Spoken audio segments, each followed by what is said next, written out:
Praise the Lord. നമ്മുടെ വാഴ്ത്തപ്പെട്ട കർത്താവ് നമുക്ക് വേണ്ടി മരിച്ചു എന്നുള്ളത് വാസ്തവമായ ഒരു കാര്യമാണ്. ശുദ്ധ വേദപുസ്തകവും ചരിത്ര പുസ്തകങ്ങളും അത് വളരെ സത്യമായി അനുശാസിക്കുന്ന ഒരു വിഷയമാണ്. നമ്മുടെ വാഴ്ത്തപ്പെട്ട കർത്താവായ യേശു ക്രിസ്തു ഈ ഭൂമിയിൽ വന്നതും ഈ ഭൂമിയിൽ നമുക്ക് വേണ്ടി മരിച്ചതും ഒരു പ്രത്യേക ഉദ്ദേശത്തിന് വേണ്ടിയാണ്. എന്തുദ്ദേശത്തിന് വേണ്ടിയാണ് കർത്താവ് നമുക്ക് വേണ്ടി മരിച്ചതെന്ന് വിശുദ്ധ തിരുവെഴുത്തിൽ സുവിശേഷങ്ങളിൽ ഉടനീളം നമുക്ക് വേണ്ടി പറയുന്നുണ്ട്. പ്രിയരെ, ഒറ്റ ലക്ഷ്യമേ ഉള്ളൂ, മാനവജാതിയുടെ രക്ഷയ്ക്ക് വേണ്ടി. അവനെ നിത്യതയെ കൊണ്ടുപോകുക, നഷ്ടപ്പെട്ടു പോയ നിത്യജീവൻ തിരികെ പ്രാപിക്കുക എന്നുള്ള ഒറ്റ മാനദണ്ഡത്തിലാണ് യേശു കർത്താവ് നമുക്ക് വേണ്ടി മരിച്ചത്. വിശുദ്ധ വേദപുസ്തകത്തിൽ പഴയ നിയമത്തിൽ പുതിയ നിയമത്തിൽ നിത്യജീവന് വലിയ പ്രാധാന്യത ദൈവം തമ്പുരാൻ പറയുന്നുണ്ട്. പഴയ നിയമത്തിൽ നിത്യതയെക്കുറിച്ച് പറയുന്ന ഭാഗവും പുതിയ നിയമത്തിൽ നിത്യതയെക്കുറിച്ച് പഠിപ്പിക്കുന്ന ഭാഗവും വളരെ വ്യക്തമാണ്. ഞാൻ ഇന്ന് രാവിലെ നിങ്ങളോട് പറയാൻ ആഗ്രഹിക്കുന്നത്, പിതാവായ ദൈവമാണ് മനുഷ്യനെ സൃഷ്ടിച്ചത്. നമുക്കെല്ലാവർക്കും അറിയാവുന്ന ശക്തവും വ്യക്തവുമായൊരു കാര്യമാണ്. ഏദൻ തോട്ടത്തിൽ നിലത്തെ പൊടി കൊണ്ട് മനുഷ്യനെ സൃഷ്ടിച്ചു. ഈ ദിവസങ്ങളിൽ നടക്കുന്ന പ്രാർത്ഥനയിൽ ദൈവത്തിൻ്റെ ആത്മാവ് ആഴമായി പറയുന്ന ഒരു സന്ദേശമുണ്ട്. ഏദൻ തോട്ടത്തിൽ ദൈവം തൻ്റെ സാദൃശ്യത്തിലും സ്വരൂപത്തിലും മനുഷ്യനെ സൃഷ്ടിച്ചു എന്നും തൻ്റെ സാദൃശ്യത്തിലും സ്വരൂപത്തിലും സൃഷ്ടിക്കപ്പെട്ട ആ മനുഷ്യൻ്റെ വീണ്ടെടുപ്പിനു വേണ്ടി, അല്ലെങ്കിൽ ആ മനുഷ്യന് ജീവൻ ഉണ്ടാകാൻ വേണ്ടി സൃഷ്ടിക്കപ്പെട്ട പിതാവായ ദൈവം തന്നെ ആ സൃഷ്ടിയുടെ അടുക്കൽ ചെന്ന് കുനിഞ്ഞ് അവൻ്റെ മൂക്കിൽ ജീവശ്വാസം ഊതി. നമുക്കറിയാം, നിലത്ത് കിടക്കുന്ന ഒരു വസ്തുവിനെ നമ്മൾ ഊതണമെങ്കിൽ ആ നിലത്ത് കിടക്കുന്ന വസ്തുവിനോളം വസ്തുവിനോളം നമ്മൾ എന്ത് ചെയ്യണം? കുനിഞ്ഞു ചെല്ലണം. അങ്ങനെയാണെങ്കിൽ ദൈവത്തിൻ്റെ സാദൃശ്യത്തിലും സ്വരൂപത്തിലും സൃഷ്ടിക്കപ്പെട്ട ആ മനുഷ്യ കൂടത്തെ, ആ മനുഷ്യ മണ്ണിനെ, ആ രൂപത്തെ ജീവൻ വെപ്പിക്കാൻ പിതാവായ ദൈവം തന്നോളം കുനിഞ്ഞു മൂക്കിൽ ജീവശ്വാസം ഊതി എന്ന് നമുക്ക് മനസ്സിലാക്കണം. അപ്പോൾ പിതാവായ ദൈവം കുനിഞ്ഞത്, പിതാവായ ദൈവം മുട്ടുമടക്കിയത് എന്തിനാണ് എന്ന് ചോദിച്ചാൽ, സൃഷ്ടികൾക്ക് വേണ്ടി, അല്ലെങ്കിൽ മറ്റുള്ള സൃഷ്ടികൾക്ക്, ആനയോ പട്ടിയോ പൂച്ചയോ കാക്കയോ കോഴിയോ അല്ലെങ്കിൽ നക്ഷത്രങ്ങളെയോ മത്സ്യങ്ങളെയോ ഒക്കെ നിർമ്മിക്കാനല്ല പിതാവായ ദൈവം മുട്ടുമടക്കിയത്. എന്നെയും നിന്നെയും സൃഷ്ടിച്ചതിൻ്റെ ആരംഭത്തിൽ, അല്ലെങ്കിൽ ഏദൻ തോട്ടത്തിൽ സൃഷ്ടിച്ച മനുഷ്യൻ്റെ മൂക്കിൽ ജീവശ്വാസം ഊതാനാണ് മുട്ടുമടക്കിയത്. ഇതേ അർത്ഥത്തിൽ വെളിപ്പാട് പുസ്തകത്തിലും നമുക്ക് വേദപുസ്തകത്തിൽ ശക്തമായി വെളിപ്പാടുകൾ മനസ്സിലാക്കുന്നുണ്ട്. പ്രിയപ്പെട്ടവരോട് ഞാൻ പറയാം, പിതാവായ ദൈവം ഏദൻ തോട്ടത്തിൽ തൻ്റെ സൃഷ്ടികൾക്ക് ജീവൻ കിട്ടേണ്ടതിന് മുട്ടുമടക്കിയെങ്കിൽ, പുതിയ നിയമത്തിലേക്ക് വരുമ്പോൾ കർത്താവായ യേശു ക്രിസ്തു ഗെത്സമനയിൽ മുട്ടുകുത്തിയത് നമുക്ക് കാണുവാൻ കഴിയും. കർത്താവായ യേശു ക്രിസ്തു ഗെത്സമനയിൽ മുട്ടുകുത്തിയത് നമുക്ക് വേദപുസ്തകത്തിൽ കാണുന്നത് ഇങ്ങനെയാണ്. അവൻ കല്ലേറു ദൂരത്ത് മാറി നിന്ന് അവൻ പ്രാർത്ഥിച്ചു. എന്താണ് പ്രാർത്ഥിച്ചത്? പിതാവേ, കഴിയുമെങ്കിൽ ഈ പാനപാത്രം എങ്കിൽ നിന്ന് എന്ത് ചെയ്യണം? നീക്കണം. പിതാവായ ദൈവം പ്രാർത്ഥിച്ച പ്രാർത്ഥനയാണ്, കഴിയുമെങ്കിൽ ഈ പാനപാത്രം എങ്കിൽ നിന്ന് നീക്കണം. പക്ഷെ പിതാവായ ദൈവം അവിടെ മൗനമായി. നോക്കൂ, യഹോവയായ ദൈവം നിത്യജീവൻ കൊടുക്കാൻ വേണ്ടി, മനുഷ്യന് ജീവൻ കൊടുക്കാൻ വേണ്ടി ഏദൻ തോട്ടത്തിൽ മുട്ടുമടക്കി അവൻ്റെ മൂക്കിൽ ജീവശ്വാസം ഊതിയ അതേ വെളിപ്പാടിൽ, ഏദൻ തോട്ടത്തിൽ നിന്ന് കിട്ടിയ വെളിപ്പാടിൽ ഇവിടെ ഇതാ പുത്രനായ ക്രിസ്തു ഗെത്സമനയിൽ മുട്ടുകുത്തുകയാണ്. ഗെത്സമനയിൽ മുട്ടുകുത്തി.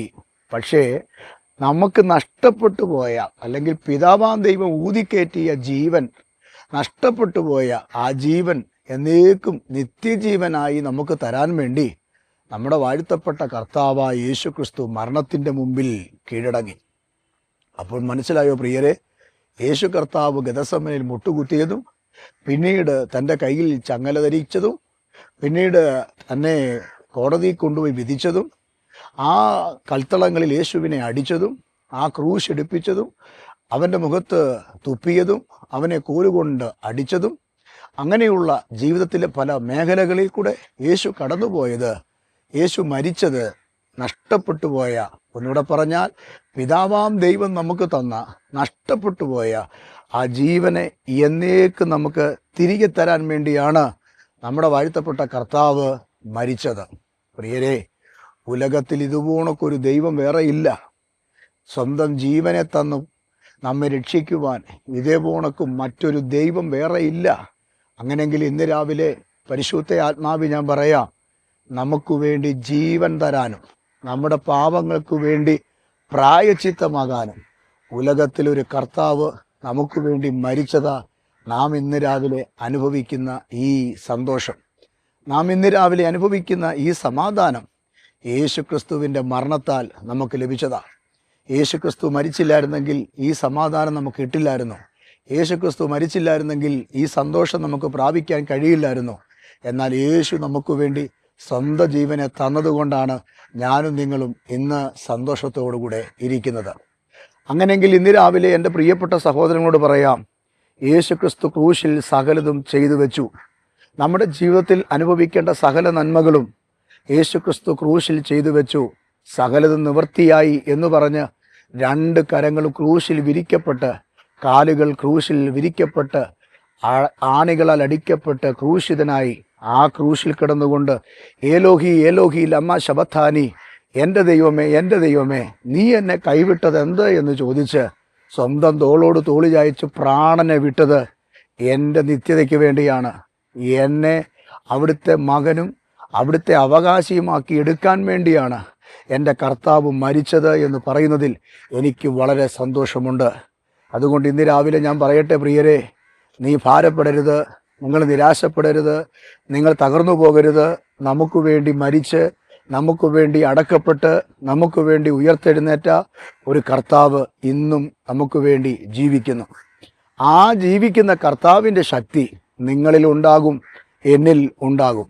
ഉപവാസ പ്രാർത്ഥനയുടെ സമാപന ദിവസമായ ഇന്ന് രാവിലെ കഴിഞ്ഞ 40 ദിവസങ്ങൾ ദൈവസന്നിധിയിൽ ഉപവസിച്ച് പ്രാർത്ഥിച്ച ആമെ വിഷയങ്ങൾക്ക് മറുപടിയായി ഇന്ന് രാവിലെ എൻ്റെ പ്രിയപ്പെട്ട സഹോദരനോട് പറയാം, യേശു മരിച്ചതുകൊണ്ട് നമ്മുടെ വിഷയത്തിന് പരിഹാരമായിട്ടുണ്ട്. യേശു മരിച്ചതുകൊണ്ട് നമ്മുടെ ഭാരങ്ങൾ കർത്താവ് നീക്കിയിട്ടുണ്ട്. ക്രൂശിൽ കർത്താവ് മരിച്ചത് എന്നെ സമ്പന്നനാക്കാനാ. യേശു ക്രിസ്തു ക്രൂശിൽ മരിച്ചത് എന്നെ വിടുവിക്കാനാ. ഈ പാപത്തിൽ നിന്ന്, ഈ ശാപത്തിൽ നിന്ന്, ഈ രോഗത്തിൽ നിന്ന് എന്നെ പുറത്തു കൊണ്ടുവരാനാ യേശു മരിച്ചത്. അങ്ങനെയെങ്കിൽ ഇന്ന് രാവിലെ ഞാൻ പറയാം, ക്രിസ്തു മരിച്ചത് എൻ്റെ നിത്യജീവന് വേണ്ടിയാണ്. ക്രിസ്തു മരിച്ചത് എന്നെ അവിടെ ഇരുത്താൻ വേണ്ടിയാണ്. ക്രിസ്തു മരിച്ചത് നഷ്ടപ്പെട്ടു പോയ, ഏദനിൽ നഷ്ടപ്പെട്ടു പോയ, പാപ സംബന്ധിച്ച് നഷ്ടപ്പെട്ടു പോയ ആ ജീവനിലേക്ക് എന്നെ മടക്കി വരുത്താനാണ്. അങ്ങനെയെങ്കിൽ ദൈവമക്കളെ, ഭാരപ്പെടേണ്ട, കർത്താവ് നമുക്കുണ്ട്. നമ്മുടെ സ്ഥിതികൾ ദൈവം മാറ്റും, നമ്മുടെ സാഹചര്യങ്ങൾക്ക് ദൈവം വ്യത്യാസം വരുത്തും. നമ്മൾ മുടിയാൻ, തകരാൻ ദൈവം അനുവദിക്കുകയില്ല. വിശ്വാസത്തോടെ ഇരിക്കുക, ദൈവം നിങ്ങളെ അനുഗ്രഹിക്കും. അങ്ങനെയെങ്കിൽ ഇന്ന് രാവിലെ എന്നും കൊണ്ട് പ്രാർത്ഥിക്കട്ടെ. ഒരു വാക്ക് എൻ്റെ കൂടെ ചേർന്ന് പ്രാർത്ഥിക്കുക. പരിശുദ്ധ കർത്താവേ, സ്വർഗീയ പിതാവേ, ഇന്ന് രാവിലെ ഈ മക്കൾക്ക് വേണ്ടി പ്രാർത്ഥിക്കുന്നു. യേശു ഞങ്ങൾക്ക് വേണ്ടി എന്തിനാണ് മരിച്ചതെന്ന് ഈ ഷോർട്ട് മെസ്സേജിൽ കൂടെ എൻ്റെ മക്കൾക്ക് പറഞ്ഞു കൊടുക്കാൻ ദൈവം നൽകിയ നല്ല അവസരങ്ങൾക്കായി സ്തോത്രം. ക്രിസ്തുവിൻ്റെ മരണം, ക്രിസ്തുവിൻ്റെ ജനനം, ക്രിസ്തുവിൻ്റെ ഉയർപ്പ്, ക്രിസ്തുവിൻ്റെ സഹനങ്ങൾ അത് ഞങ്ങളുടെ ജീവിതത്തിലെ ഉയർച്ചയ്ക്കാണെന്ന് ഞങ്ങളോട് പറഞ്ഞ ദൈവവചനത്തിനായി സ്തോത്രം. അങ്ങ് ക്രൂശിൽ കർത്താവെ കീഴടങ്ങിയത്, മരണത്തിന് കീഴടങ്ങിയത് പിതാവാൻ ദൈവം ഏദനിൽ ഊതിക്കേറ്റിയ ജീവൻ തിരികെ പിടിക്കാനാണല്ലോ, ആ നിത്യജീവൻ തിരികെ തരാനാണല്ലോ. ആ ജീവനിലേക്ക് ഞങ്ങളെ കൊണ്ടുവരുന്ന ദൈവസ്നേഹത്തിനായി നന്ദി. യേശുവിൻ ധന്യമുള്ള നാമത്തിൽ തന്നെ ആമേൻ. അതേ പ്രിയരെ, കർത്താവ് അനുഗ്രഹിക്കട്ടെ. നമ്മുടെ ഉപവാസ പ്രാർത്ഥന 40 ദിവസങ്ങൾ ഉപവസിക്കാനും പ്രാർത്ഥിക്കാനും ദൈവം ബലം നൽകി.